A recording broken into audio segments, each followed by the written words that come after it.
Because it's just the camera and how y'all look is just so much different than mine. I thought you bought a webcam.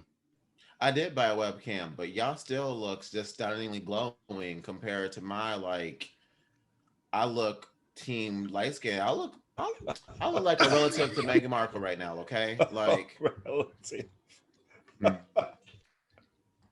You the long lost brother, girl.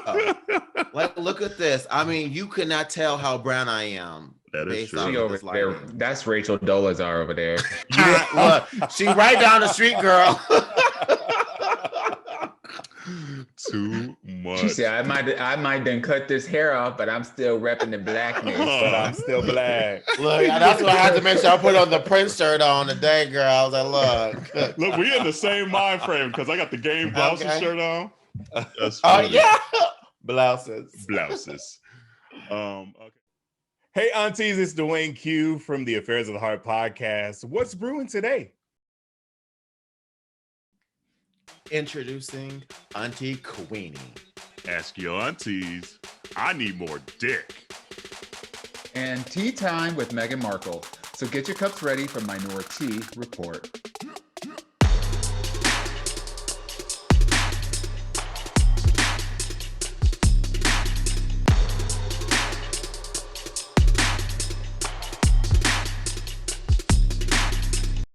Well, hello. Welcome to Minoritea Report. Round two. Take two. I was about to say, look.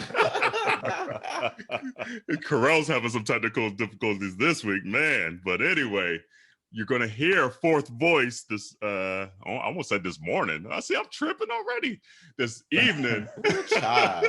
Girl. Today. We got a guest auntie today, and we're going to let him introduce his auntie name right off the bat, because I guess he has a little story behind it. So what's your auntie name? I am honored to be here as Auntie Queenie. Okay, and what's and the because Queenie? Auntie Queenie, if you have ever seen Spike Lee's Crooklyn, Wow, her dog stuck in the dog's name was Queenie, and obviously she finds Queenie in the sofa dead. And she is Queenie. Well, my administrative assistant calls me Queenie because my last name, my formal last name is Queen. So she calls me Queen. So I am beautifully called Auntie Queenie for you guys. I'm so glad to be here. Love That's it. great. And his first real name is Dewayne, but we like that Queenie better. Hey. I am Auntie Queenie. With the voice. That's too. not really a name that you would like yell out while you're having sex, though. You know what I mean? Queenie. That could be the safe word. That could be the Queenie. No, you not like. It don't work. It don't work like that. It's a stop name. You know, like it's a safe word, like Queenie. I love it. Not Queenie. Right. You know. It's a shut it down. It's a shut it down That's name. the shut it down name. You're right. Now, You're right on that. Dewayne is a sex what name. you would have. Dewayne is a sex name. Yeah. But that Queenie? That ain't Queenie, it. no. Or, it's funny because I have once in my lifetime have been in a relationship with another Dewayne. And so Really? having to... Not only white people did that. No. I have, it's awkward in some cases, but it's great in some other cases. Oh, okay. Wait, how's it great? Oh, it's great. You scream your own name. Okay. It's a I looked confidence over booster. to the left. You're right. And That's so sweet, man. Oops! Oh my! Yeah. My shirt went up over my head. I know that's right. Yeah. That is too funny. But Dewayne comes to us from, and I said before we hopped on, I was like, him got 15 job by Tika Lavi because he's the CEO. I had to write it down. Hold on, let me get my notes. Sorry. He's the CEO. He's the host. He's the pundit. He's the public speaker. He's the content creator of Swank Arts and Entertainment, the Affairs of the Heart podcast, the Winters Lane Foundation, Black Gay Weddings. What else I got on here? There's something. Oh, the ATL. He's part of the board of the Atlanta Black Pride. I'm like, this dude. I'm like, yeah. I was like, I need to sell my pussy up. I honestly, all of that came about during the pandemic. Love it. So you've been busy. See, yeah, all of that, every last bit of that, with the exception of the Affairs of the Heart podcast, which we're now in season 4. And we're both, Aaron and I are both fans of you guys, and we love, because we always like promoting other podcasts for our listeners, and we pull content. We always want to share platforms. So we are just fans. And so all of that, everything else, being the creative director for the Black Gay Weddings platform, if you're not familiar, on IG, Black Gay Wedding. Yeah. Yes, I am the creative director for the platform. So I work with our CEO and COO in Los Angeles, Michael and Lawrence Broughton. They're the creators of the platform. And so creating content for their platform has been really, really great. And then I was also a poll worker, no pun intended, for this election season. And my poll manager. What was your poll name? It wasn't Queenie. It was you gonna vote today. That part. Right. That part. My poll manager, Rosa Parks. Yes, it's you gonna come in here, act right, and get this vote. Is what you're gonna do. Okay, look. And our poll manager is also a part of the board of Atlanta Black Pride, and he asked if I would be interested in me becoming a board member. Okay. And of course, yeah. I mean, why not further the community and really help kind of bring a young, fresh face to the board. And boy, come on, you better do it. You better do it. That's right. Look, I almost asked for a pandemic redo so I can get my shit together, because I ain't got. I'm still in the same damn place. I only got more pounds. That's the only thing I've gained. Do you remember at the beginning of the pandemic, a whole damn year ago, how optimistic we were about like all the stuff we were going to do? Like, wow. I remember I was like, yeah, I want to learn some new languages. I want to do this. I want to do that. Ain't did not a damn thing. Not a damn thing. I watched so much YouTube and Hulu and Netflix. I didn't ran out of shit to watch. Like that's the only accomplishment I did. Look, I've watched so much on Netflix. I'm starting getting like the only thing left are like the African movies that are like left on Netflix. You know what? And I'm watching them, too. I'm still watching them. I ran out. That is sweet. I love it. Well, I mean, community too. Like, I wasn't going to share, but now that we talk about the pandemic, I was able to actually get my first shot this last week. Yes. Me too. I got one on Monday too. You got one? Yeah. Oh my God. Like, I was actually a little not emotional. Well, I get emotional nonetheless. Like I'm a softie, but it actually felt. That should have been the drinking game. That part. But it just like you felt like there was like a turn around a corner. Like sitting in that waiting room with other people about to get their shots as well. Like everyone was kind of talking about like, man, yeah. Like one lady was like, yeah, my mom just passed from it. And like, everyone's kind of like sharing these stories.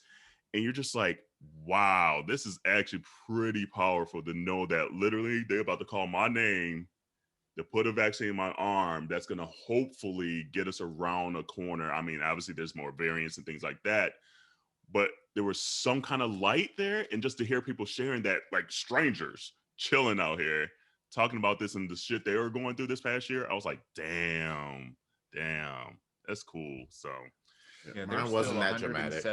There's still 179 people that die every single day in the United States because of COVID. Wow. Like I heard that stat today. 179 people every single day is the national average for deaths every single day. Wow. Wow. Yeah, but Biden today said that by May 1st, every adult, should be eligible for, for the vaccine. So, like, it's nice to see, like, this dude has really clocked all the way in. Okay, like, he has hit the ground running, and I've been thoroughly impressed. Like, he's getting things done. They signed the COVID relief, bill into into as well. So there's another stimulus check coming people's way. Like, he's cashing that check, that his mouth read. I'm like, okay, and to all y'all haters out there, all y'all talkers being like, oh, he's just trying to get the vote. He just wants y'all to do it. Biden out here doing shit like he's like, I ain't got that much time on earth. Like, he's like, I'm getting up here in these years. I'm taking off running. I ain't got time to. And you know what? Quite frankly, I know we keep talking about 4 years, but the reality of it is 2. Absolutely. Because depending upon how things, depending on how things go politically, like 2 years, we got a whole other, crop of Congress folks that are up for re-election. Yep. So he's got. If anything is going to happen, this was like. This was President Obama's, first go around. Had the same situation. So, let's get it in while the getting's good. Yeah, and I feel like they didn't do enough that first go around because they were trying to play nice. It's like, nope, we ain't playing nice this go around. Fuck you and your mama. Yeah. Well, they are playing a little nice. They are playing a little too nice for my taste. Like I'm just waiting for that. I'm waiting for like the Democrats to get a little of that Republican juice where they just like when we in power, bitch, you doing whatever we say. Like they don't like we so worried about like reaching across the goddamn aisle to a whole bunch of people that don't give shit about us. Like why do we gotta be reaching? Why we gotta be bipartisan on this? Like just get shit done. Like they gonna work as hard as they can to like undo all the shit we do, make it hard for their asses to be able to do that work. I know that's right. You better preach today, Dawon. I know that's right. Yeah. But community, so okay, Auntie Queenie. So you said you were born to be more. You said New Orleans raised you, and now you're in Atlanta. Yeah. So to me, in my mind, that's a lot of like black cities in my stereotype mind or whatever. Yes. So what's the difference between those three culturally within the black? Because like Atlanta just has its own thing. In my mind, I've never been to Baltimore. I feel like Baltimore has its own vibe, and clearly New Orleans has its own vibe. They ready to rock. They be ready to fight and be more. They tumble in Baltimore. Yeah, I got family in B-more. I know what's up, girl. I'll be like, ooh. And that's the family reunion. Look, I will not be your partner. I will Baltimore not let you is go. kind of like the black Boston. Baltimore's like the black Boston. Well, yeah. Baltimore City. Oh, okay. Baltimore. Okay. There's a difference because I was going to make it very clear. I'm born in Baltimore, but I'm Baltimore County. We go to school on time. Like we have manners. We're Baltimore County and Baltimore City are literally like two different separate worlds. She basically said, how do you call somebody bougie without saying the word bougie? We go to school. We go to school. We have all our teeth. Yes, we have all of our teeth, and we smile, and we have minutes. So, because I don't know if you heard, there was a story that came out earlier this week about a particular school in Baltimore City that all of the seniors literally have to go back to freshman year. 9th grade.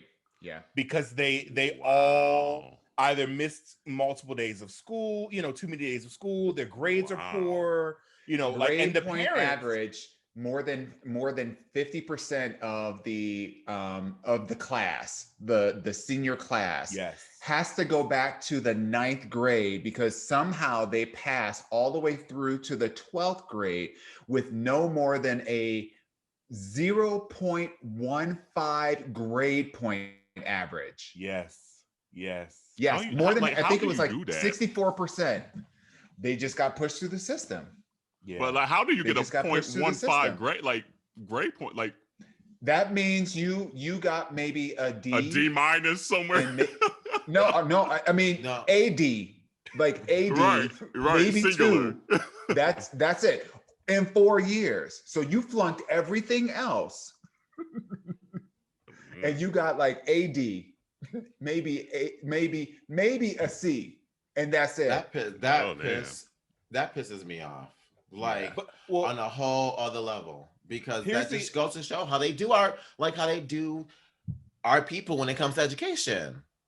Like, what happened to the whole no child get left behind shit? Where that at now? But they didn't really get left. I'm sorry, Dwayne. Go ahead. Let Dwayne go. But what makes matters worse is it wasn't even. It's the mothers that are blaming the school system. That is the reason why their students or their children are in the predicament that they're in. Like the mothers literally are like going to the school and cussing out the teachers and cussing out the staff because they claim it's their fault. But where were you when your child was missing 85 days of school out of a whole school period? Like, there has to be more responsibility with the family across the board. Yeah, I definitely think it goes both ways, but at the same time, like the schools simply should not have been allowing these kids to go to the next fucking grade. Like, nothing hits harder than being like, guess what? Yo ass is staying behind. And that should have been happening from the jump. The fact that you allowed these children to think that they were going to the next grade, just to, at the end of the day, tell them at the end, you actually got to go back. You knew they had to go back. You ain't sitting on, this is 4 years worth of information. This is how you got here. You didn't think after a 1 year of information to be like, hold up.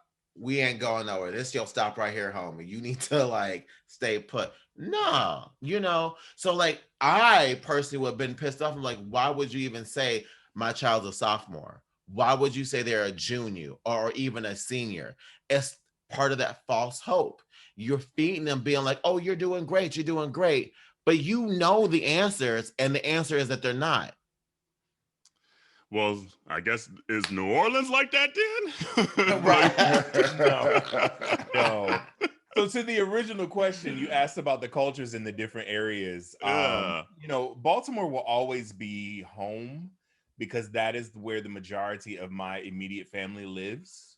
Gotcha. So that's always like the home front. That's the home field. But then my mother and I moved to Louisiana when I was about 9 years old. Because she just decided that she was tired of living on the East Coast. She lived on the East Coast her entire life, and she was like, we're going to go here. Okay. And moving to Louisiana was, I think, culture shock is an understatement. Oh. Because I had never been around Creole people. I've never been, and that whole culture for me initially was very shell-shocking. But then I grew to love it so much because the food, the people, the architecture, the kindness, like everything kind of just fit into, and that molded my adult years too. Yeah, I bet. So Mardi Gras and drinking and, all of that molded my adult years into college. And then what I did not put in there is that I lived in New York for 10 years. I lived in New York for 10 years. And then I just moved to Atlanta 6 years ago. So okay. Oh, she hit everything. There was like an ease to Louisianans. You know what I mean? Like there was just there's a whole attitude that's just like, I mean, it's just, there's like an easiness to it. Do you know what I mean? Taking over for the 99 and the 2000. It's like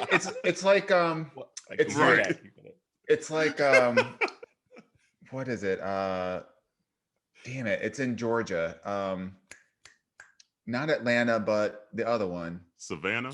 That one. Yeah, it's like Savannah. You know how like when you go to Savannah, I know it's just but like Savannah has like just like an easy, like a slower, not like, like slow, but like just a slower pace, like an easier vibe to it. That's what Louisiana has. Because it's hot out. You ain't got shit out. Like you ain't like, all right, moving fast. It's too damn hot out here. Yes. So part. Like, So were you in Louisiana during like Hurricane Katrina? I was. I actually, I was there and I didn't leave. So a lot of my friends vacated and I stayed with my partner at the time. My partner was a police dispatcher at the police headquarters building. So we stayed in the police headquarters building for the duration of the storm. And I distinctly remember the next morning going outside of the building, and damage had happened, but it wasn't, catastrophic. There wasn't major flooding. And the early morning, the next morning after the storm had passed, they were evacuating us out of the police headquarters building because it was flooding. And so that to me adds some validity to the levees being blown, which is a story we've heard over the years. I do truly believe that's what happened because I distinctly remember personally that there was no flooding in our area. And then all of a sudden we were literally being boated to the next highest part of ground, which was an interstate overpass that we sat on for at least 9 hours before someone came to rescue us. Yeah. Wow. Yeah. Wow. That's How does that stay with you? Like, because like you're probably actually the first person I'm talking to that was there. Like you kind of hear like the documentaries and things like that, but like how does something like that, knowing what you know and knowing what you saw, stick with you today? So I think, we were there 4 days after the storm initially hit. I believe that was August 30th or 31st. We were there 4 days before we were able to even leave Louisiana, New Orleans, because Bush at the time had declared Louisiana under martial law. So no one could come in and no one could go out. So people were literally, trying to just figure out, where do we go? What do we do? And you've got U.S. Marshals there, you've got the police there, and nobody is giving straight answers. So that's why in a lot of the footage, you see people either at the Superdome or they're at the convention center or they're just meandering around the city because they didn't know where to go and nobody was giving us directives to go anywhere. And so I would say, to answer your question, like now being in it, I wasn't aware or even cognizant of what other people were seeing. So like what you all might have saw on the news as someone that was watching the devastation that was happening, it wasn't even a cognitive thought of what are people seeing me, experience. It was just like, well, I just want to leave. Yeah. And we can't. And nobody is giving us a way out. So we need to figure out how to get out of here. And I'll tell you, the only way that we were able to get out is that my partner knew someone that worked at one of the hotels, and they were busing the hotel guests out of the city, but not residents. And one of the employees at the hotel said, tell them that you're this guest in this room, and they'll give you a wristband to get on this bus. And that's literally how we were able to get out of the city. That's crazy. I will tell you now, it shows strength. Like it just tells you that you're stronger than you thought, and that regardless of whatever you face in life later on, you've been through Katrina. I tell people all the time, listen, I've been through Katrina literally, so there's not much else that I can't overcome. Yeah. Wow. So then how much longer were you in New Orleans before you even went to like New York? Because like obviously there's building they're still kind of building now to this day in New Orleans. Like how much longer were you there before you're like, okay, I gotta get out of here kind of deal? I left Louisiana in 2007. Okay. Between 2007 2008, because I literally tried to stay and help rebuild and do that whole thing, and gentrification was happening simultaneously because it was easy to do, and so I literally left between 2007 2008 and moved to New York. Wow. Yeah. Wow. And it's like, and I think I've read too that you did Essence Festival while you were down there too, right? Yes. Like you worked for Essence. Which is like the blackest thing on earth. Love it. It is. If you have not experienced Essence Music Festival in New Orleans, you have to at least once in your life. It is one of the most amazing festivals that I have ever been to. Period. It's nothing like it. You'll never see it again unless it's never duplicated. You have to go to New Orleans and experience it. It's amazing. Absolutely I've amazing. yet to Yes. be. I have not gone to New Orleans yet. Oh, really? Not been. Yeah. Oh wow. Yeah, never been. You need have go, to. boo. Even now, It's a fun little town. it It's a is fun a little lot town. of. It's a good time. Woo. Yeah. Them Mhm. beignets, bitch. Woo. Woo. Listen, Right? and The It's food immaculate. is just incredible. yeah, Oh. I was, and learning how to cook the food is the one thing that I'm most proud of. Okay. Living there for the time that I was there is learning how to do those different dishes. And you know, because what I would do is when I went to college, I said, Mom, I'm hungry and I don't know, I want to make your jambalaya. Tell me how to make this, or you know, tell me how to make your gumbo. And that's how, you know, and then I add my own spin to it. And literally every winter there are friends like, are you making gumbo, or do we need to go buy the stuff? Can right. we'll just buy it and you'll. Yeah. So you're saying I need to go to Kroger because I live here in Atlanta, pick up the dishes, the ingredients. I'm like, hey, Queenie, you in there? I got the groceries. So how did you? And I'm hogging all the questions. I'm just curious about this whole like Louisiana thing. But it's just like, so how did you go from like Essence Festival to like even like your Swank arts and entertainment and everything that you're doing now? Like, are they combined, or are you just like, you know, I'm tired of Essence and I'm gonna do my own shit? No. I was an independent contractor for Essence from 2003 up until 2018. So every year I was being invited back for the work that I was doing for the event management side. And I thought, you know, during this pandemic, I said, okay, so in 2018, I just got a notion that I needed to start a company. And I was like, okay, so I'll just pick a name, I'll get a logo, and I'll just sit it there. I don't know what I'm gonna do with it, but it'll be there. So at the beginning of the pandemic, I was like, I have this company that's been sitting here. What am I gonna do? And I started Swank Arts and Entertainment. Swank is my nickname for my family. So that's where the name came from. My grandfather gave it to me when I was a kid. And it is literally a multimedia production and event management company. So we do, I had to figure out something to do during the pandemic. So it was online stuff. I was doing online meetings and events for different various companies. And event management, once we get to having in-person events, we just come in and we do like Essence. We'll come in, we'll run your event for you, top notch, and you know, bring it to a reality. So that's kind of what we do. Yeah. All right, I'll shut up. I'll let y'all ask questions. Girl, I'm tired. I'm tired just listening to all him jobs. Right? Not like him 15. jobs. Right. Him jobs. Him have 15 jobs. I think I like he. Yeah. So then how did the Affairs of the Heart podcast come about?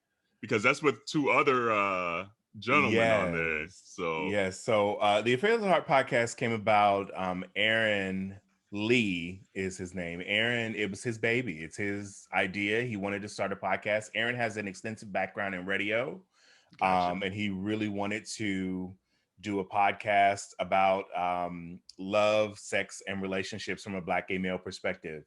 And so, you know, and just as raunchy and nasty and clear as we want to get, you know, we can talk about everything and anything all at the same time. And so now we do it with Easy Said, Easy Done. He's out of Baltimore. I'm sorry, out of DC, the DC area. Be careful, girl. Yeah. He's out of DC, but he's one of the good guys. He's one of the good guys. So we do we have our podcast, but we also do our live Thursday night. So I actually did the show with them before I came on with you guys tonight. Okay. So yeah, we do the show, and then we go. You can find us on YouTube. You can find us on Facebook, and we broadcast live, and we do kind of interactive show live on Facebook and YouTube. She is booked and busy.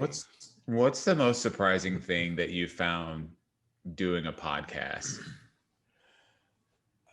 That people actually listen to it. Okay. Yes. So true. Hey, that's Honestly, the truth. It's really, I mean, I honestly, I cannot tell you. I am also, and this is, and now it's, I feel like I'm adding to my pile of stuff. I'm also a flight attendant. So I literally have gotten people.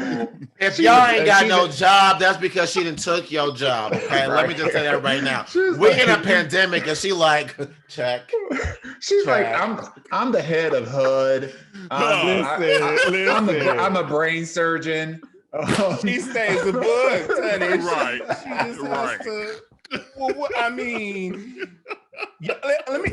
But I mean, we're joking about it. But let me say, this opportunity we'll never ever get again.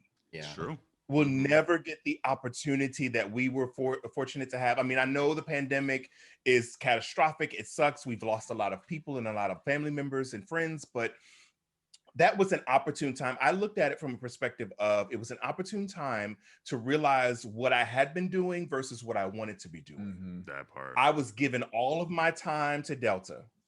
I'm just going to be honest. I was giving all of my time and all of my energy prior to this pandemic to Delta Airlines. And I had to realize, now that I have to stop flying, what am I going to do? Mm-hmm. Like, if I ever had lost my job, what was I going to do? And so I figured, well, I need to be working for myself, clearly.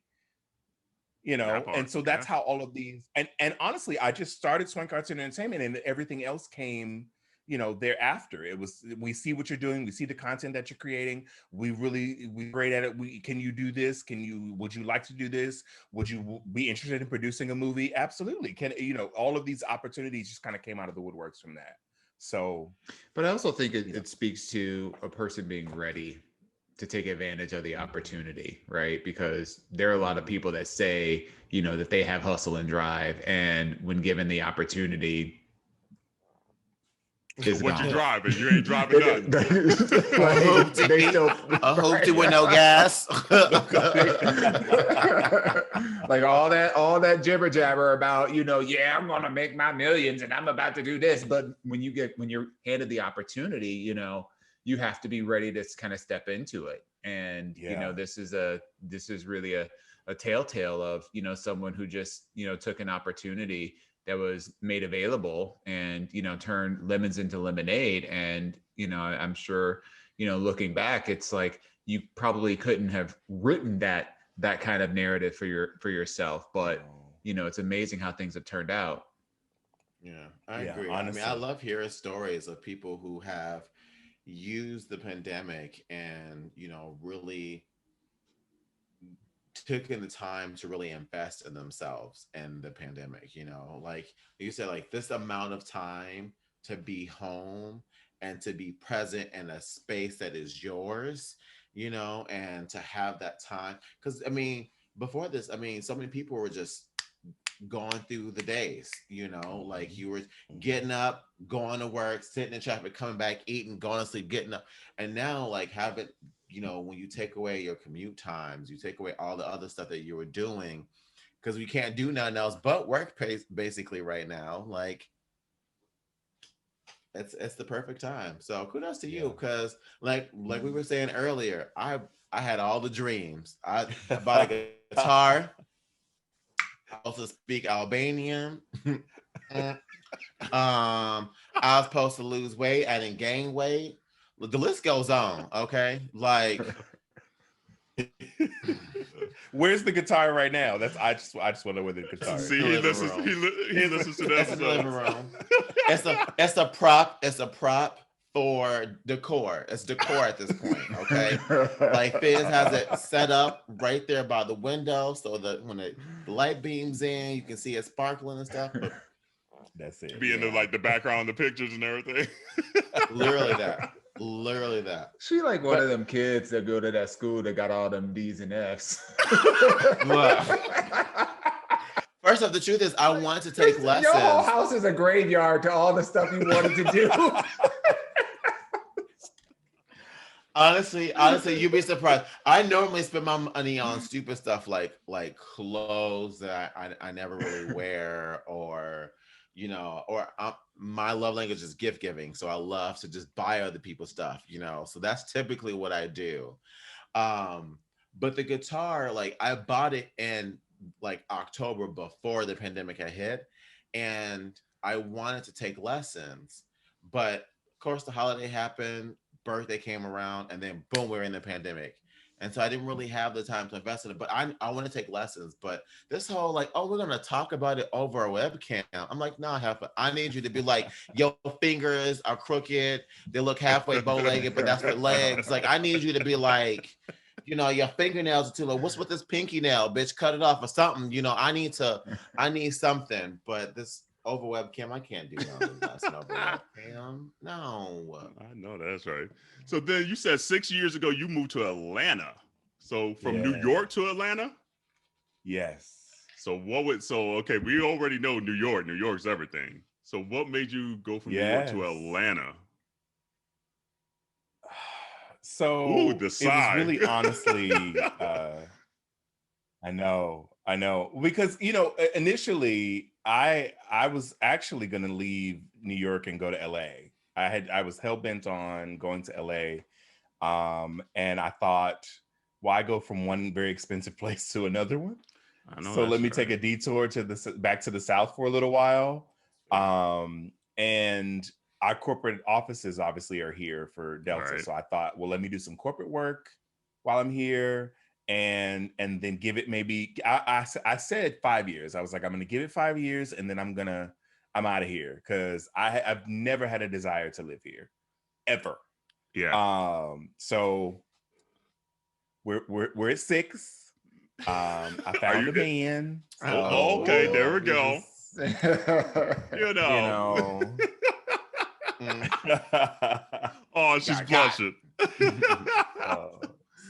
Yeah. So wait, so is it better than what you thought it was going to be, or is it? I mean, obviously with the man and everything that helps, but or is it? I guess what was your perception of Atlanta before you came here, and has it lived up or not lived up to it? Okay, so my perception of Atlanta, because this is where we came. My best friend and I obviously grew up in New Orleans. He was in college. We would always drive here for prides or whatever. Like we were always here.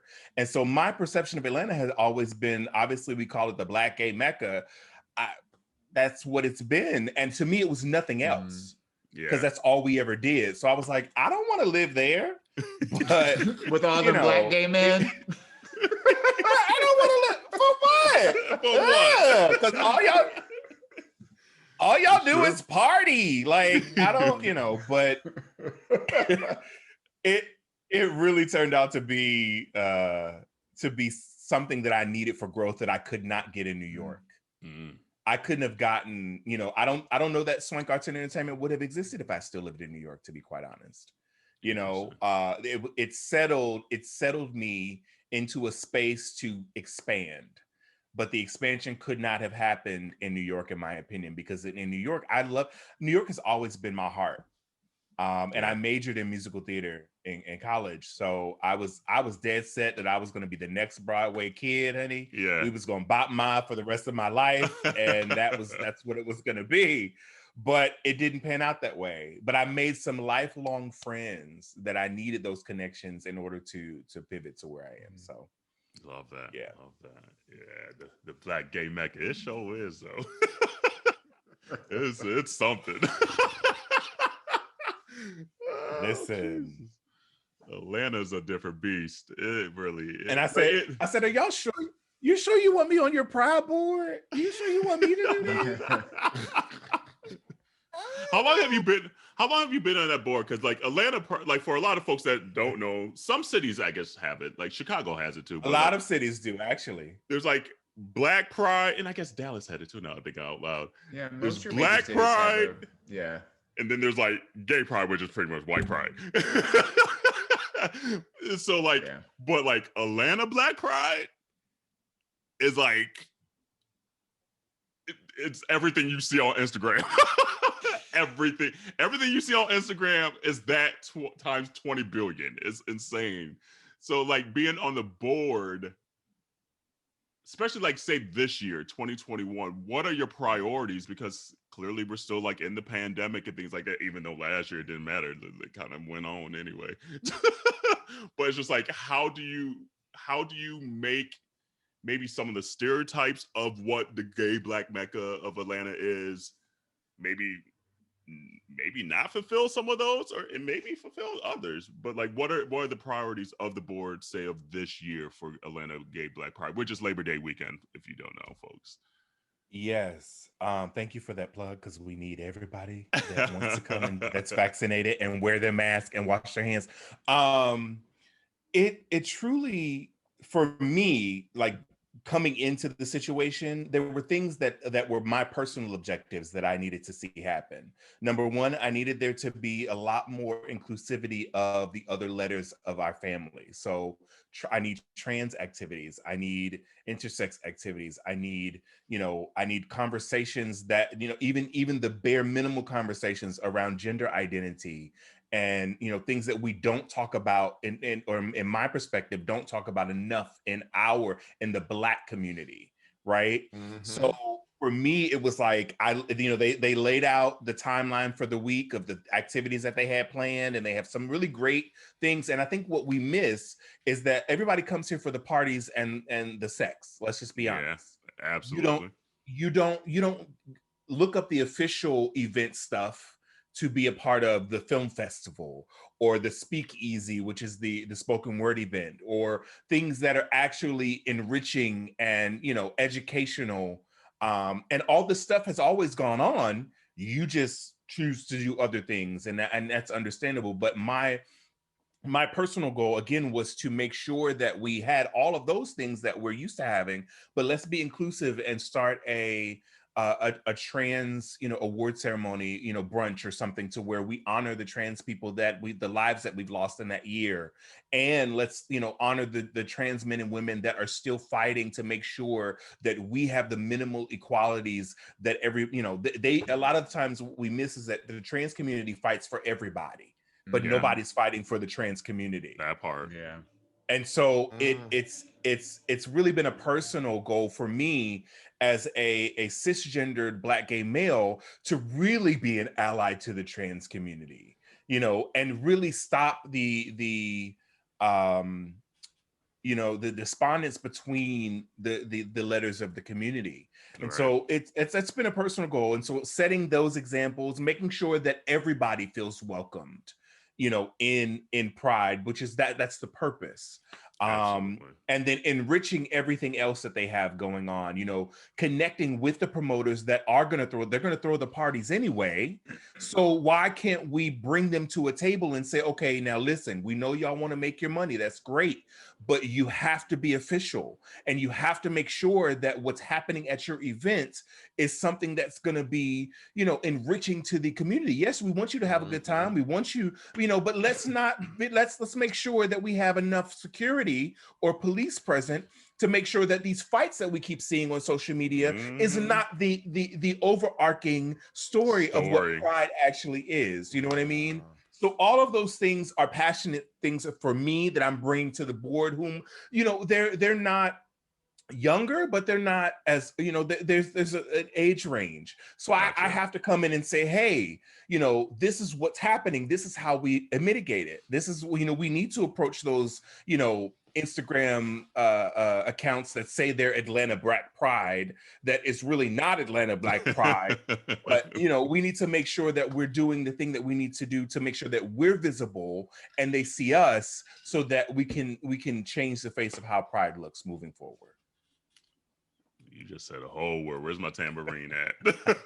It's so true, because the facade of it, like you were saying, it's not even really the official groups that are running Atlanta Black Pride, and they've kind of taken it over. It's like, I get it. Everyone's out here hustling and things like that. So I'm here for it. But like you said, it just gets so lost of all the other events and all the positive things that if you don't live here, probably don't even know are occurring or happening. Like I see it just because like I'm here, but I'm like, they ain't gonna see this. Like everybody's sharing this one Instagram story or that Instagram story, and it's just like, damn. Especially for our community, because we already get that stereotype sometimes. So it's just like a lot of us were still perpetuating a lot of that just for the glitz and glamour of whatever it is. But man, I got a buku questions, but I know we got to get you to ask your aunties. We want to get your thoughts on it. So, what time is it? Ask your aunties. Hey. Let's see here. You got it, Jerrell? I got it up. Okay. This is from Anonymous, and it says, "Hey, aunties, I've been with my boyfriend for 1.5 years now. At first, our sex life was amazing, but about 6 months into it, he stopped putting out. And the last year, I've barely gotten laid. I miss dick, and I'm in heat, and I need it. When I try talking to him about it, he says we'll do it this weekend or something of that nature, but it just doesn't happen. I love him more than anything, and I don't want to cheat on him. I was thinking to maybe approach him about an open relationship, and I'm afraid it's going to kill our relationship if I ask him about it. How should I handle this?" Ooh. Wayne. Right. Queenie. Use a safe word. I don't. He honestly can't use it. Right. Right. I really believe that transparency and honesty in a relationship is everything.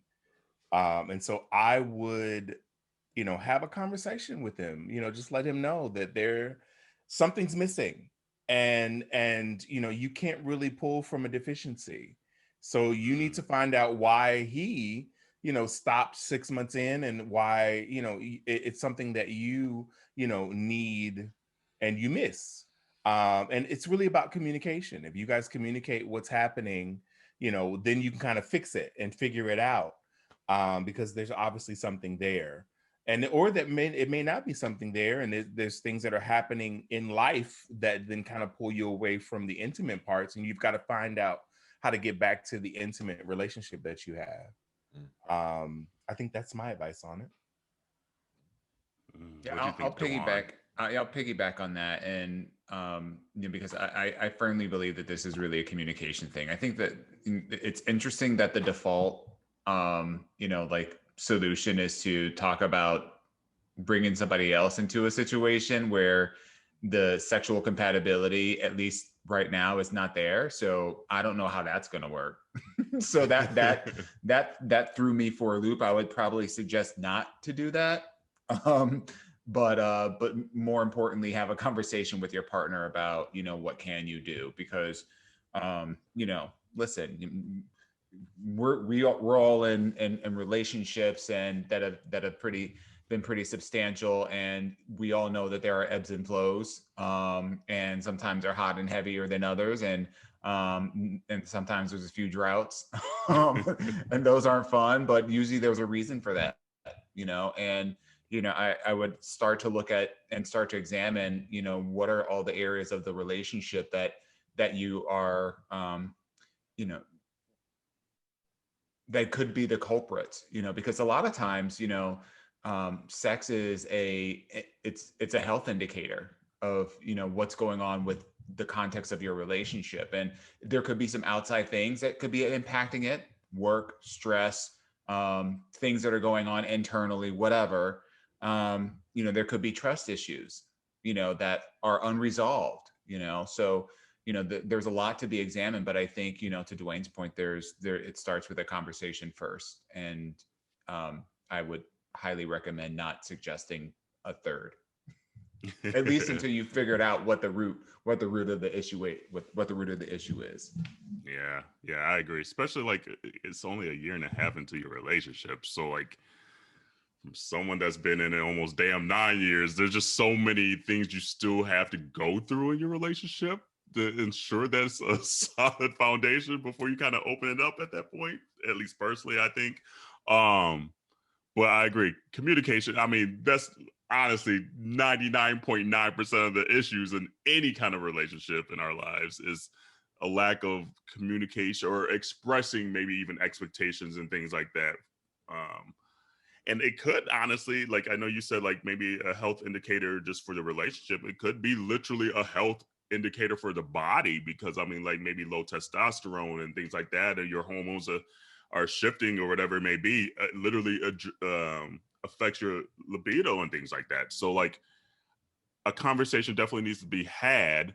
I know that you're saying he doesn't want to talk about it, but you got to keep on pushing, or it's just going to build up resentment. You're just not going to be happy. You're not going to be satisfied. So it literally is going to lead to you cheating potentially, because you're saying you in heat, and you know when sometimes when you heat, and now with summer right around the corner right. too. I mean, when people's clothes are coming off. I mean,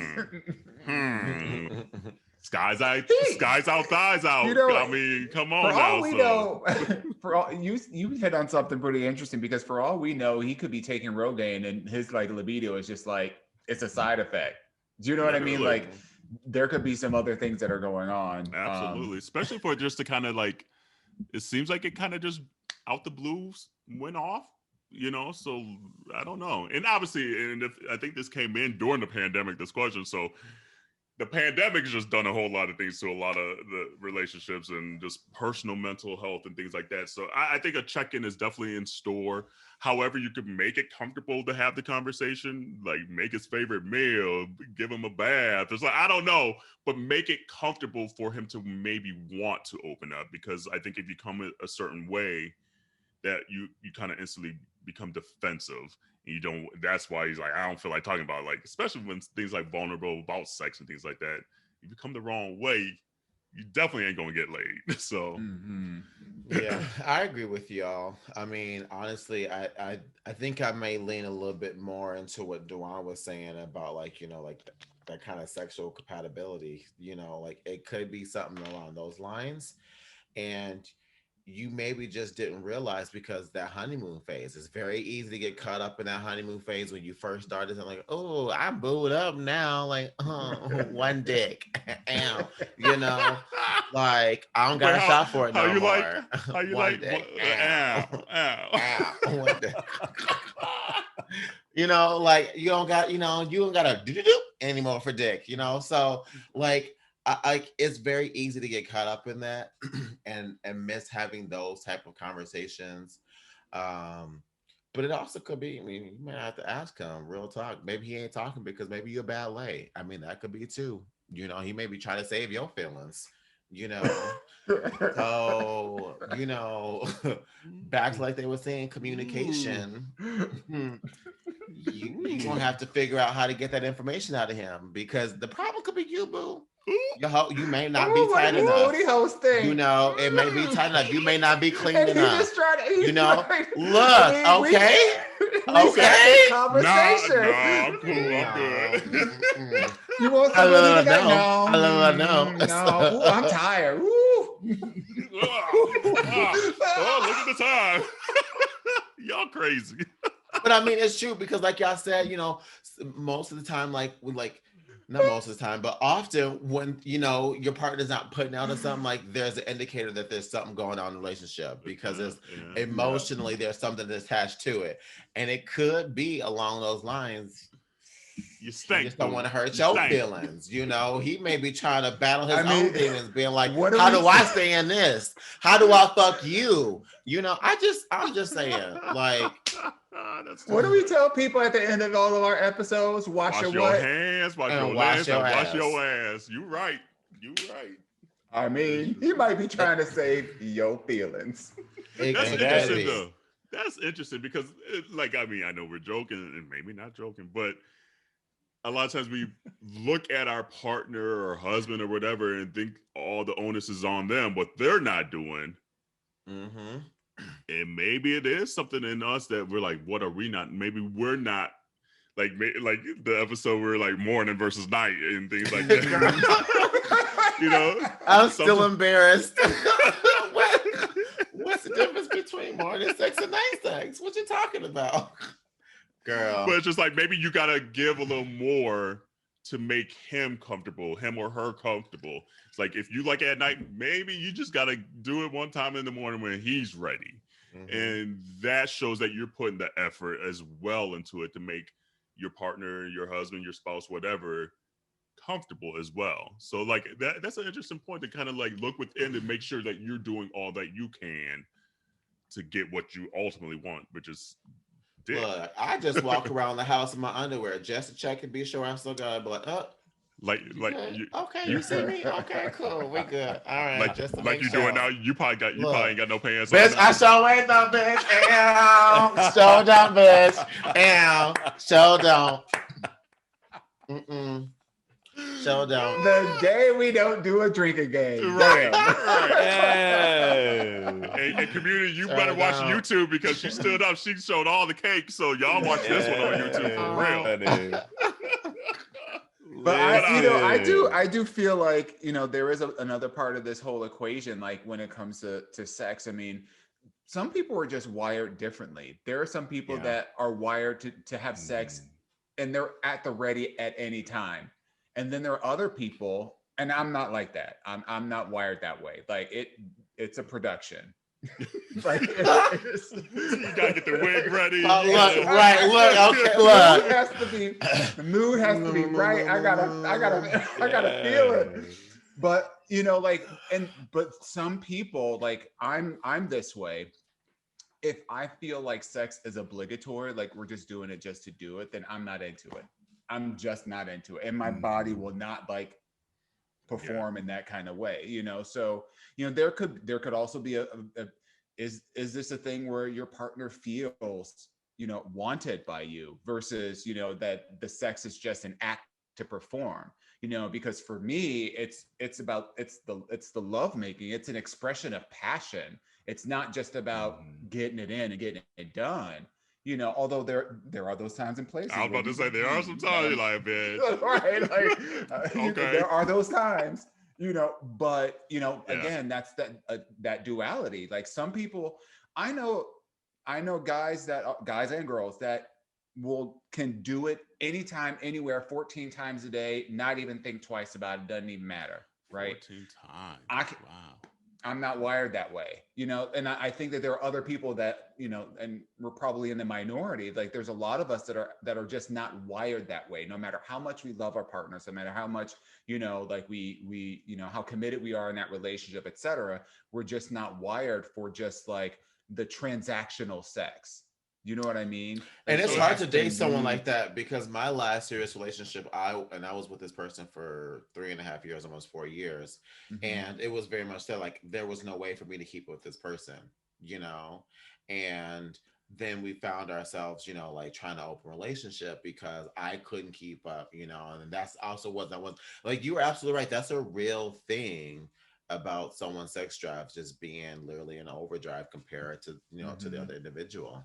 I will say to Dawon's point too, I can speak freely about my partner and I. For me, sex was when I was single, it was something that I equated to love, unfortunately. And that's a lesson that I had to learn. And so then when I fell in love with my partner, sex was not, I didn't have to, because I had the fulfillment of the relationship and everything that I wanted in my partner. So then ultimately I'm like, all right, I don't need to put out or, try to search for it anymore. So I don't have to do the act, if that makes sense. Whereas his sex drive is like, why are we not doing it? And I'm like, but I don't need it. Because I have what I want, which is, I know that you love me. I know that I have the fulfillment. I have the satisfaction. I have the intellectual connection. I have all of the things that I need and I can maintain, and I don't necessarily need to have sex. So we've had to have several conversations in our relationship where it was like, okay, is everything okay? Like, why are we not? And I had to explain to him my standpoint, whereas I understand that you need it. This is you love the activity, whereas I am totally fulfilled with the fundamentals of our relationship, if you will. I don't need the sex, because again, my perspective or my experience prior to was I had sex to fill a void. And that void was not having, the you know, having the companionship and the love and all of the things that I really, really wanted. So I was like, oh, I guess I can just do it with sex, but I'm still not going to be fulfilled at the end of the day. But so we've had to come over that hurdle a few times where we've had to check in and say, okay, hey, are you good?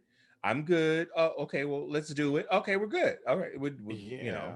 And that's something that needs to be more normalized, is the fact that more couples actually have to have that conversation about, hey, it's been a while, you know, like everyone thinks it's like in this movie, you like in the porn, here's a pizza. Like, you ain't ordering pizza every damn night. I know that shit. Like, you know. Because like, as much as Corey cooked, you would be thinking we out here. Look, okay. But you know, like having those conversations and like, and it's not about necessarily planning it, but it's just about having a conversation of like, hey, this is a need that I need a little extra right here. And it's not that someone isn't doing, it's just that, you know, one individual may need this at this moment, and like, hey, this is what we do. This is us. That's a maturity level too. Yeah. You that's know, a maturity. Because if you still equate sex as solely love, there's always going to be a rift there, because like you said, you're trying to fill this love void with solely that.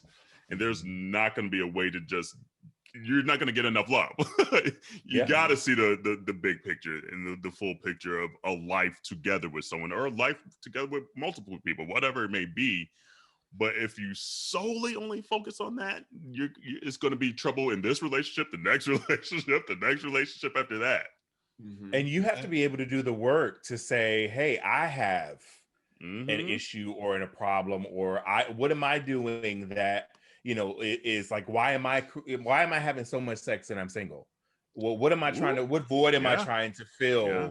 You know, and I'm not saying this is everyone. Literally and figuratively. Literally. Right. Literally. You know what? I'm filling all of the voids. I don't know which one I fill all. Yes. But you have to be able to do the work to identify, you know, where you are in that space and be able to articulate it. So you're absolutely right. It does take a mature person to be able to have that conversation, because ultimately, if I didn't do the self-work prior to know that that's what I was doing, then it ultimately would have created an issue in initially getting together. Yeah, and we all have different sexual experiences too, and the only sexual experience that we have in common is what you have with your partner that you're actually having sex with. So when you put into, you know, what someone else may have had in a previous relationship, or how they view sex, and then you add it to yours, it's not going to align until you make it align. You know, it's not just going to be the same. Yeah. And I think I'm glad that we're having this kind of conversation, because, you know, this obviously started out as an Ask Auntie question about a particular situation, but, you know, quite frankly, it's almost a given that gay men particularly are, you know, supposed to have just this hyper sex drive. And, you know, listen, you know, I'm just as sex positive as the next person. And, you know, I don't think that there's absolutely nothing wrong with a little bump and grind. But, oh wait, no, that song's canceled. That song's canceled. Look, I gave a half body roll. I caught myself too, girl. Them shoulders went back and they came right back forward, like no. You know, it was at any rate, I couldn't even get the words out without having to go there, so I went there. So but at the end of the day, there really isn't anything wrong, you know, or untoward about someone that has, you know, a very high libido and a very strong passion for, you know, for having sex, however frequently they want it. I think that the question of it is what about those, especially if you're partnered up with someone, what about that person? Are we having those conversations about, you know, about your sexual needs, and what do you, and what does that look like? And I'm going to coin it right now, so can't nobody steal it. Okay, we have love languages, but we don't have sex languages. You know, and one of the benefits of having a love language is we can talk about how we express love and that and how we receive it. But, you know, when I think about like sex languages, I think about, the fact that, there are some people that, that think of sex very objectively, right? So objectifying objectifying the experience, it is about a task being done, something being accomplished, something being achieved, right? And then and that's one side of the spectrum. Then on the other spectrum, there is, that emotional connectivity, where a person is wants to feel desired and wants to feel appreciated and wants to feel seduced in a certain way in order to make, to have that kind of, maximum sexual feeling, et cetera. And then there's all kinds of things in between. So, I love the fact that I say all that to say that I love the fact that we're just having this dialogue. And for Anonymous that's out there, I think it's worth the conversation just to, explore those particular options. And quite frankly, it will be difficult. This is a difficult conversation. They already said that they don't want to talk about it, but, for the health of your relationship, you can't allow things to go, like sweep it under the rug and just pretend that it doesn't exist and then come back with kind of the Band-Aid solution. If at the end of the day you want to open up the relationship, then you just have to be honest with yourself to say that's really what you want, right? And you're using these other things as an opportunity to get you there, recognizing it may destroy your relationship, and that's a risk you may be willing to take. Get it, but because you're not going forever without own that stuff. So, you know what I mean? You not, just I would go into this conversation after you like jerked off or something though, because your heat mind. You ain't lying. You ain't lying. Because you're gonna get in your feelings real quick. No, he's gonna get in them blue balls real quick. Girl. So that's blue cheeks. If you ain't heard nothing else, get off before you go have that conversation. Because that after come life is a whole different thing. You be disgusted at yourself. You be disgusted at everything. You're like, what I'm gonna do with all. Oh my goodness, why do I even go down this path? Me. The porno is still on. Why are you breathing on me? Why am I watching it? What? Yes. It's hot. It's hot. What the hell? You still hear all the noises. You're like, oh, hold on. Like, let me. Right. And usually it's on my phone. Got that Twitter burner account. Look, like, oh, hold on. The best is you're like, I need to be saved and sanctified afterwards. You done, you're like, oh, what did I do? Oh, get rid of it. Get rid of it. Mother Mary, hail of grace. Right. Yes. Like, all of the above. Like, where's that anointed oil at? Where's that anointed oil my mama gave me? Oh.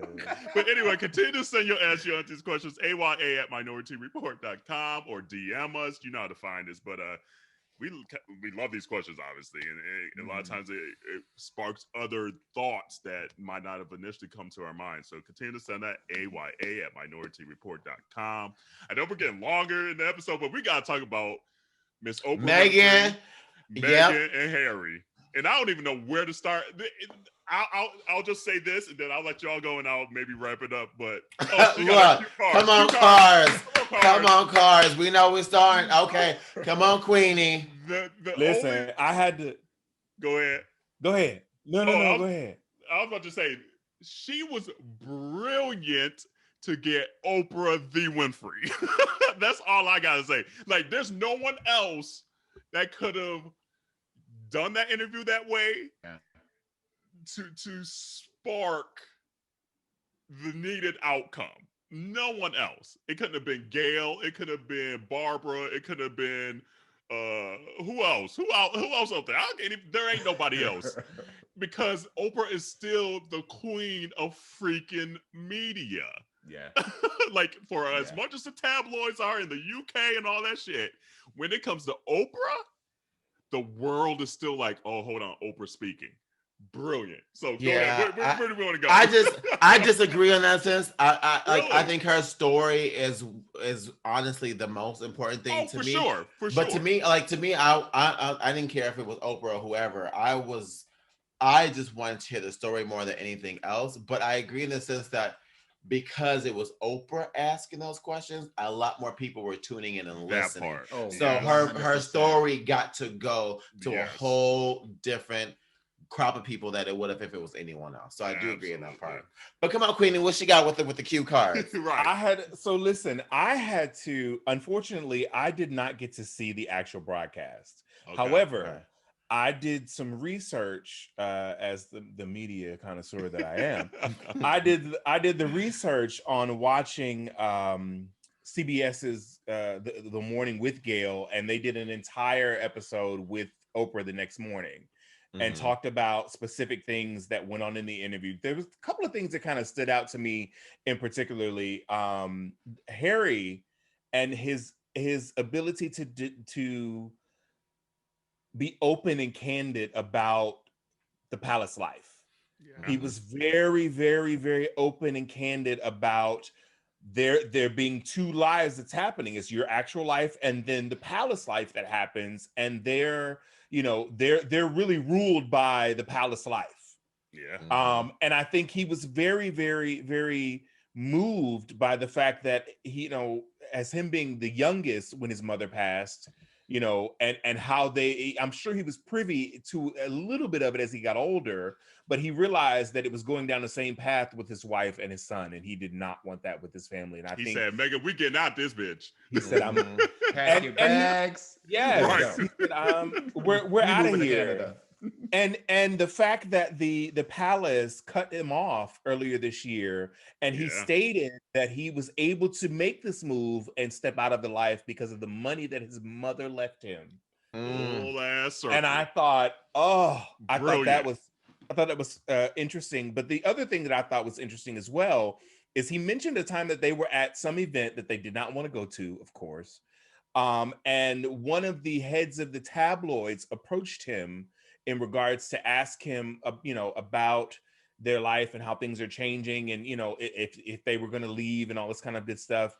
And he said that he realized that the tabloids, they work together to get the story against the palace, and then the palace then retaliates. So it's like all of the tabloids coming together, and they want to get the story, and they will work together and abuse you and harass you to get the story, and then build their separate stories in their separate publications. And that's amazing.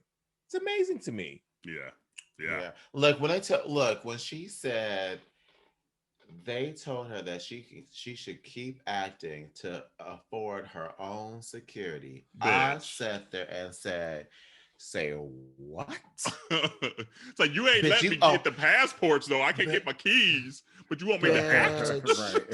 Bitch. I'm sitting there like, you own over half that fucking country and you can't afford security for her?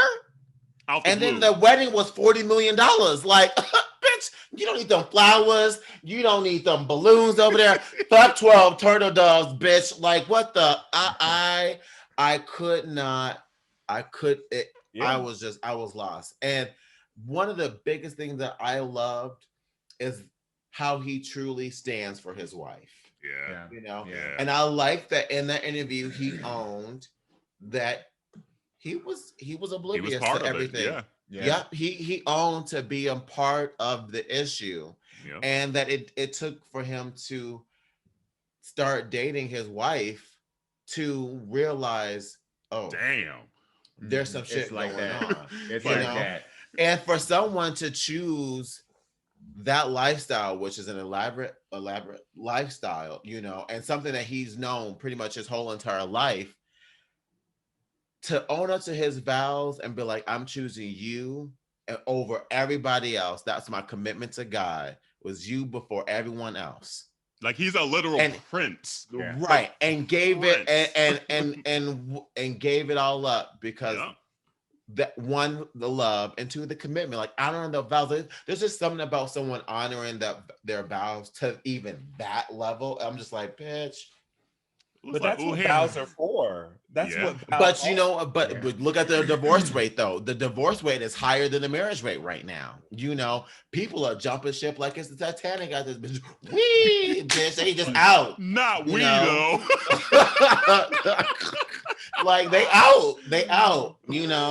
Like they don't do the homework beforehand or marriage is a commodity. Marriage is so much of a commodity. It's not like it's not an institution. It's a commodity. Yeah, it's for the gram now. It's unfortunate. It's like, absolutely. Yep, it's all for like the pomp and the circumstance. And yes, you know, it may be built on like a sense of infatuation and love or whatever, but you got to do the work. And it indeed, I don't follow the royals. I don't give two shits about the royals. Like, you know, they're the symbol of colonialism that has fucked over the whole world and all of our African, you know, ancestors. So I can say, give a fuck about you and your silly ass problems you don't want to talk about. And I'm glad that, you know, it took, you know, a sister to air some dirty ass laundry. Tear this shit down. You know, like, right? You know, so you know, like, but I was glad that the situation happened. I agree 100% with you, Kerel, that you know, but for the fact that this was, you know, Oprah, I don't think that this would have gotten the kind of visibility, credibility. I don't think that they would have even agreed to the certain lines of questioning, you know, if it wasn't somebody like Oprah, because, you know, you knew that the race card was going to be a big part of this conversation. You needed somebody like an Oprah to really cast that weight around and say, I dare you, bitch. I dare you say something about, you know, this conversation we about to have about race, you know. And it's just really what? She said, what? Whoa. Hold on. And that's what you needed right there. That was the teaser right motherfucking there. Oprah know what she's doing. Oprah's like, bitch. Oprah's like, she doesn't flinch. She doesn't flinch for anybody. No, nobody. She don't. No. And it's interesting. It's like interesting watching, like, going onto like social media, and you just look at, because I always personally find it interesting when there are conversations about race, who says what, whether I know them or not. And when I look at the comments of stuff that's just like out there, like, you know, just out there, and I look at comments on like Lifetime or whatever's posted, whatever. And, you know, it's a whole bunch of people that I know. And I just look at the racial profiles of the people that are saying things. Like, all the people that's saying negative shit is all white. And it's like, every single time. what's the missing piece here? You don't see a color issue? You don't believe that somebody said this, but meanwhile, look at what you're saying. You know what I mean? So like, it's just interesting. It's interesting, and I'm glad that the conversation is happening, because, you know, this is a softer continuation of the Black Lives Matter movement, because Black Lives Matter, even if you were part of a royal family. And here's the thing: the only thing I would say to Meghan, though, and we said this last week, you gotta investigate the social media, Google some shit, because don't get in these relationships and then find out after the fact that you got 1,200 years of racism of a family. That's the only advice I got going that forward. I have to carry. Right, that part. It's like, because Harry who? Right. Oh, royal family? Oh, wait, they start colonialism? Oh, wait, that's why my history is slavery? Not today. You ain't getting this date today, But Playboy. to hear in her Swipe interview, left. though, for her to say, to hear in her interview, though, that there was no, like, formal, like, kind of introducing her into the royal life at all, and that she had to go and do all the work herself, you know, it was like, you can tell they were setting her up to fail from the jump. And then once she got pregnant, then they were like, oh wait, our bloodline, skin color, what the baby gonna look like, how dark he gonna be, like, because if they did that to Diana, and she the whitest of white, well, they treated her like trash too. Exactly. So it's like, of course they're gonna treat Meghan like trash. Then they did that to Diana and Camilla and Fergie and all these other white ladies. Like, let's play some basketball. but also, there's something there that I want to touch on too, that, you know, I need to read our people on. What's that? The whole dismissal of the fact that Meghan is passable is stupid. I hate the fact that they are that there are certain people within our own community, there are Black folks being, well, guess what? She's passable, so she don't got Black struggles. It's like, bitch, clearly. And it's like, right, clearly she does. One, and two, like, that just goes back into the white man and creating racism, and now it's us doing the colorism within our own community. Like, anybody who is being told by a person who is white that you too black, it don't matter how passable, how fucking dark you are. That is racism, period. And it shouldn't be less racism because someone is lighter or darker. True that. So that whole conversation, that shit needs to be squashed, and y'all need to be ashamed of yourself, because at the end of the day, who gonna be there sticking up for you when racism happened to you? Guess what? Other black folks. And how would you feel if they're been like, oh, well, you are this skin tone, or this is your background, you come from this, so what did you expect? Or some other shit that correlates to colorism. Bitch, get the fuck out of here with that shit. It's a no for me. I like that really upset me all week hearing these stories about black folks dismissing this black woman, this black princess or duchess, excuse me, right? Duchess, you know, like, you know, we say often, you know, Dewayne was just saying that was the teaser last week, like I'm out of here. You know, if he gets, you know, like, obviously, like, this just goes to show that, bitch, we can't really go no motherfucking where. Because of England. That's the fucked up thing. It's like, they started this, they the OGs of this. They are literally the OG. That's why literally the people that left there came here and brought that same bullshit here. Like, so that's the thing. It's just like, I'm staying my ass right here in Atlanta. Because it's the blackest city I've been in. So I wouldn't mind going to Africa, but you know, they LGBTQ laws are century behind. Thing. So you know, but I wouldn't mind going to Africa. That is a fight I just do not have the energy for. I can't. No, I just don't have the energy for. Look, I'm not trying to stand outside of my, you know, my little, you know, house with a machete trying to fight somebody off, you know, in Ghana. Somebody, or whatever. all like, of them. The whole damn village. Like, no. Yeah. All I want to do is go to the damn grocery hut and get some. Not the grocery. I can't stand you. Not the grocery. That's the name of the store, Grocery Hut. I can't stand you. You know, get some mangoes. I want to just get some mangoes for some mimosas on Saturday. You know, I done moved back to the motherland, you know, bring all my talents and shit with me and my boo. And I gotta fight you every damn day. Right. No, I ain't got it in me. Come on. Nope, I'll stay my ass right here in Atlanta and fight at Bulldogs. I don't know. The Piggly Wiggly. Wow. Oh my God. But one positive though was Piers Morgan. Deuces. I don't know how he still has a job. Like, how does he continue to have a job? That shows you again how deep this racism shit is, because they know they're gonna get the dollars they need from advertising. Yeah. They're gonna get the ratings that they need to keep the show on it. Like, it's so messed up to me. Like, here's a dude that's proven time and time again, him and Sharon Osbourne. Did you see that meltdown? Did you see her ass act a fool? Like, kudos to Cheryl Underwood for trying. Yeah. Tried so hard to really explain the narrative, and Sharon was just so caught up in her own. The white tears came real quick. Yeah, and she was like, "Don't nobody else cry.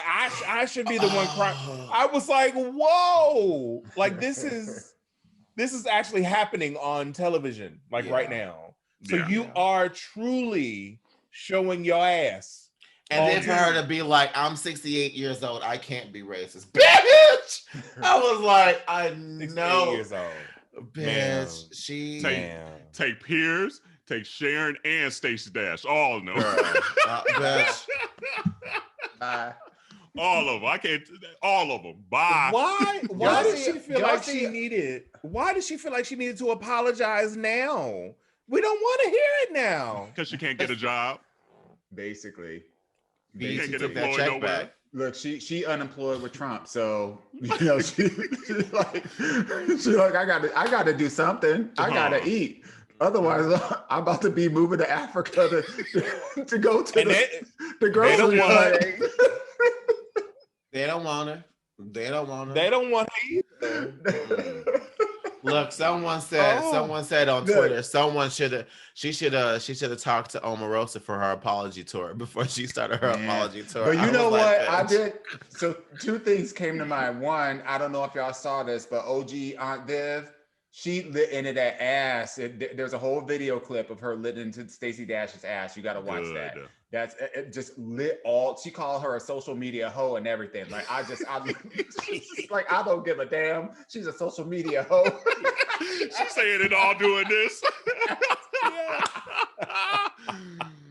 And then my second thing was when the whole thing with Piers Morgan came out. All I can remember was back in the day when they were both on The Apprentice together, and there's a whole video clip. If y'all remember this, there's a whole. She dogged him.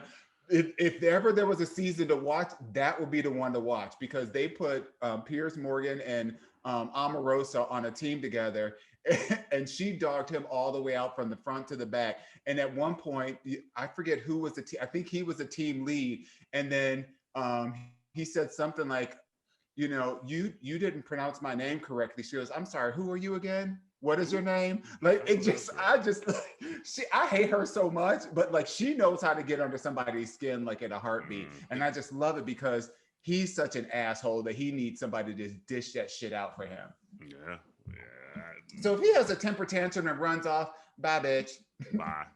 Bye. Hater. Did we watch the actual full clip? Because the correspondent that was on with him was really trying to, like he really lit into him, and he the tantrum was like, okay, I'm just gonna get up and walk off because he really wanted him to explain why he had such a disdain for Meghan Markle. But he did dig in her ass a little bit. He said, "You mad because she don't want to be your friend no more?" That was it. It's like. You gotta get a little jab. You gotta get a little jab in there. You gotta be a little petty. It's like, I mean that was it. That was it. Because we all Black. We know what it's like being with your home people, and you doing like the dozens or whatever. And then you say something that is just gonna hurt them feelings just a little too. That he knew what he was doing when he said that. He was like, "Y'all used to be friends. Y'all used to talk." And then when she didn't want to have anything to do with you, what? You mad? You be talking about her every day, and she don't say nothing about you. He said, I don't have to stand around and listen. I was just waiting for him to be like, "You big mad?" as he walked off. Oh, you big mad? Oh, you big mad? Okay. Oh, you big mad? Because I think he's biracial as well. Like, wasn't it the correspondent? The correspondent, yeah. So you're right. He that DNA came over. He's like, I got this bitch. I got this. But I do love the amount of people that have been going in over there, like into response of Meghan Markle's interview. I've seen several clips of like other Black women being like, "No, this all this is canceled." Blah, blah, blah, blah, blah, like going in on so many different people over there. I'm like, as it should. Get them together. Get them all together. Get them. Yeah. So thank you, Meghan. Thank you, Oprah. And thank you, Harry. Harry could have got it before, but Harry could really get it now. Yeah. But you know what? He could have some cuter shoes on, though. Yeah, you're right. You're right. I know I'm not the only one that peeked. But he cut off. He cut off. He cut off. He ain't never had to pick shoes out before. Look, you see where the budget cuts went. I bet after this interview, he'll be wearing some nice shoes. I bet that was a nice little paycheck for that exclusive. Listen. For all the advertisement that they got. And I do have to say too, like a lot of people are making this like almost economic issue as well, which I get. Like they're like, oh well, they're gonna get paid, and get what you get. Like racist, like that doesn't mean like racist shit doesn't happen. Like that's the part that I'm like, it's completely different. Like you could be the richest. They made it up. They made it up right. just so they can get a paycheck. Right. Like Oprah always tells the story how she couldn't even go to like a Birkin bag store or something like that and buy a fucking Birkin bag. She's a billionaire. That shit don't matter. That shit does not matter. So.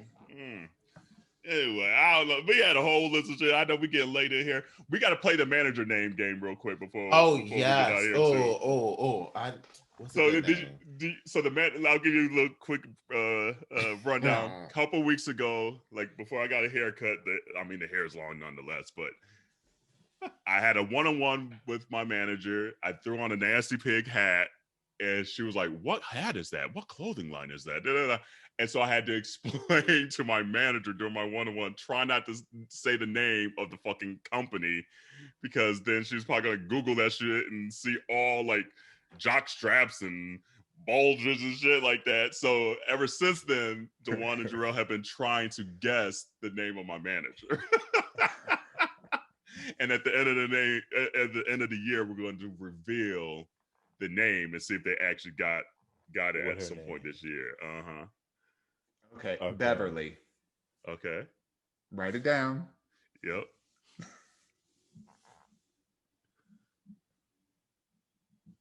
I'm gonna say Sarah with an H. Sarah with an H. Okay. Sarah. Because Sarah, because Sarah gonna know something about some nasty pigs. So Sarah or Saray. Yeah. All right. Too funny. Well, but Dwayne, we need to have you back on because there's so much more that we wanted to talk to you about that we didn't even get to. So we're just gonna be like, you know what? He just gonna have to come in and be the fourth auntie one of these times, and it is what it is. And you guys have got to come. You got to come to the Affairs of the Heart. We have to do a cross episode. Let us know. We'd love to have you guys on a Thursday night. Let's do it. Because we get just as crazy. Yes. I know. Hey, we don't run from no fight. Right. Unless he from B-more though. He from B-more. I don't know. We might just sit back on that one. City, county. That's right. He did county. That is true. He said county. That's county. Right. Never mind. We'll be on. I'm gonna send my cousins. Okay. Right. I'm gonna send a representative. She said, before you come on our show, can I see your teeth? Right. Where can they find all your socials? All of them. Them off. All right. So you can go, if you're interested in my multimedia production and event management company, Swank Arts and Entertainment, you can go to swankartsent.com. So that's SWANKARTSENT.com. On Instagram and Twitter, I am Dewayne Q. That's DEWAYNE and the letter Q. You can also go to YouTube, Swank Arts and Entertainment's YouTube channel for all of our content and our interviews and things that we do there as well. And what am I forgetting? I think that's it. Yeah. Black gay weddings and all that. Oh, yes. Listen, I'm sorry. Delta. It's too many. Right. All of them. Hood. I'll be the mayor of Atlanta soon. No. I'll vote for you. So if you are interested in the Black Gay Weddings platform, you can go to IG and go to Black Gay Weddings, or you can go to blackgayweddings.com. If you are engaged, celebrating an anniversary, if you are eloping, if you are, or you just had your wedding and you want to be featured in the Black Gay Weddings platform, we feature all spectrums of the community. So all LGBTQIA plus relationships, please go to blackgayweddings.com and submit there and we will look you up. Yeah, we share a lot of that on there. Actually, you just had Tahir on there. He's my barber. So yes, we did. Yes, we did. And then we were just featured here with and the name is escaping me because I'm trying to think about it now. Yeah, we'll let it go. Yeah. But thank you guys so much. I'm such a fan of you guys, and I'm so grateful to be one of the aunties officially. Yeah. I'm gonna be saying that all the time. Queenie. Look, you may just hear us saying it often. Queenie. Exactly. It's no longer Alexa, it's Queenie. It's no longer Alexa. Queenie. Yes. I love it. Oh man. But community, continue to mask up if you get the vaccine. Like, we're a proponent of the vaccine. Well, I know we are. Like, I guess we kind of have both sides. We see on both sides. But if you want it, go and get it. Mask up. Stay safe. Wash your hands, wash your legs, wash your ass. And we'll see you next week. Bye, y'all. Bye, y'all.